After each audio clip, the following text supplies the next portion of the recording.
Nu har jeg strikket så mange omgange af det her mønster, som der står angivet i opskriften, ud fra den størrelse, jeg har valgt. Og nu skal jeg faktisk til at lukke masker af. Men først så skal vi have startet på at strikke de her to flapper, der skal sidde i hver side af tasken. Og måden, hvorpå du gør det, det er først lige at fjerne din maskemarkør. Og så skal vi faktisk bare strikke en hel omgang ret, hvor vi både lukker af og påbegynder at strikke de her to flapper. Det første jeg gør, det er lige at flytte maskemarkøren herover på den højre pind. Og så strikker jeg afhængig af størrelse 3 masker her ret.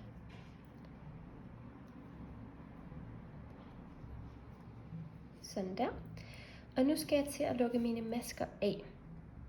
Og måden, hvorpå du lukker masker af, det er faktisk meget simpelt. Du starter med at strikke en maske ret, som du plejer. Og så strikker du en maske mere ret. Og så tager du den maske, du først startede med at strikke ret, ikke de her, vi skal bruge til flapperne, men den første her. Og så skubber du faktisk den her maske over den anden. Så begynder du at lukke af. Og det fortsætter du med. Så nu er der lukket af her i mellemrummet, kan du se.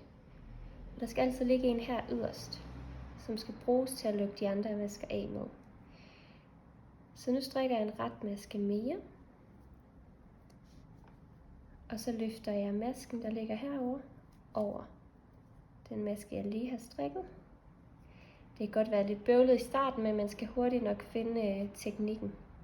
Så man se, at det bliver lukket af. Og man skal ikke lukke for stramt af, fordi så kommer det også til at kunne ses i, hvor lang tasken bliver. Så kommer den til at få nogle forkerte mål. Så du skal bare lukke ikke løst, heller ikke stramt, men bare sådan forsøge at finde en god balance i det. Vi lukker lige en mere af. Ja. Og du lukker så mange masker af, som der står i opskriften. Nu har jeg lukket så mange masker af, som der står angivet i opskriften. Og jeg skal nu strikke 3 masker ret igen, som skal bruges til de her flapper. Og jeg har en liggende herover fra min aflukning fra før. Så jeg strikker 2 mere. Så nu har jeg 3 liggende her. Og de ligger cirka over for de 3 andre, vi gemte herover. Så nu lukker jeg de sidste masker af, eller det antal masker, der står i opskriften, på samme måde som før.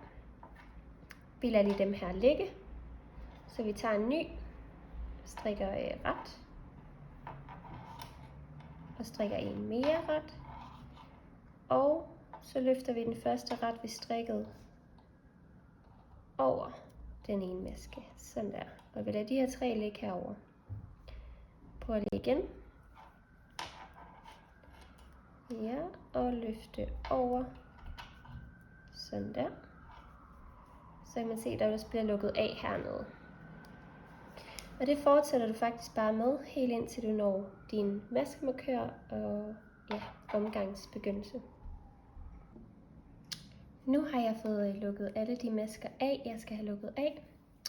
Og jeg har 3 herover, jeg gemte fra tidligere, og 3 her. Og det jeg lige gjorde, det var, at jeg lige brugte en af de 3 her til at lukke den sidste maske af med. Og så fjernede jeg maskemarkøren, sådan så jeg kan fortsætte. Og det du skal gøre nu, det er faktisk at strikke ret riller, hedder det. Så nu skal du ikke længere strikke rundt, du skal strikke frem og tilbage. Og det er faktisk rigtig simpelt, det du gør. Det er faktisk bare at strikke ret, både på den ene side og den anden side. Men nu viser jeg det lige. Jeg har strikket en ret her, strikker en ret mere, og en mere. Og nu lægger maskerne over på denne her side. Så vender jeg faktisk bare lige min pind om. Og så skal du lige være ops på, hvilket garn du har fat i. Om det er det, du har lukket af med, eller om det er det andet. Og normalt, hvis man strikker glat strik, så vil man jo skulle strikke vrangmasker på den her side. Det gør vi ikke i det her tilfælde, der strikker vi retmasker. Så jeg har egentlig bare vendt min pind om. Og så går jeg ind i masken her, og strikker også disse 3 ret over på den andens pind. Sådan her. Så kommer der sådan en lille flap her. Og det fortsætter jeg faktisk bare med, så mange gange der står i opskriften. Og så går jeg selvfølgelig tilbage og strikker denne flap. Men det skal jeg nok lige vende tilbage til. Jeg har nu strikket så mange omgange retriller, som der står angivet i opskriften. Og jeg skal nu lukke af. Og jeg lukker faktisk af på fuldstændig samme måde, som du gjorde før. Ved at strikke først en retmaske. Og en retmaske mere. Og så lukker jeg af ved at tage over den anden maske. Lige have begge tråde med. Sådan der.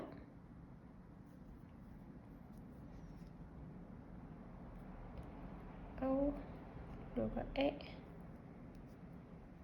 Sådan her. Og nu har vi jo så en maske tilbage.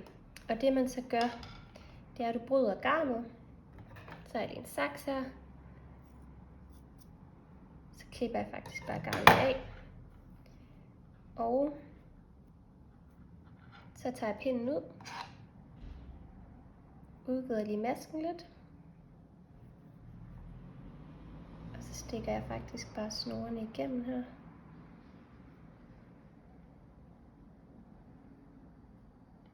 Skal vi se.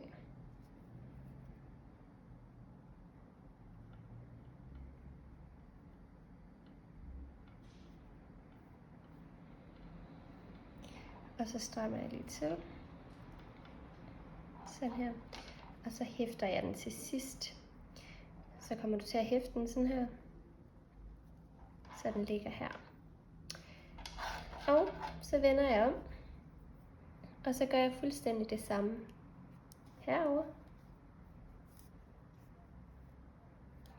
Og fortsætter faktisk bare med at strikke de her retriller. Det der kan være lidt tricky her, det er at du ligesom skal i gang med at starte på noget nyt garn. Og der gør du faktisk bare det, du lægger det over dine fingre her. Går ind, så henter du det. Strikker en maske ret. Maske mere ret. Den sidste. Og så har du her, så er det altid godt at have lidt ekstra garn, som du kan hæfte ender med. Så vender jeg arbejdet. Og så gør jeg faktisk bare fuldstændig det samme som før, med at fortsætte med at strikke ret på vrangsiden.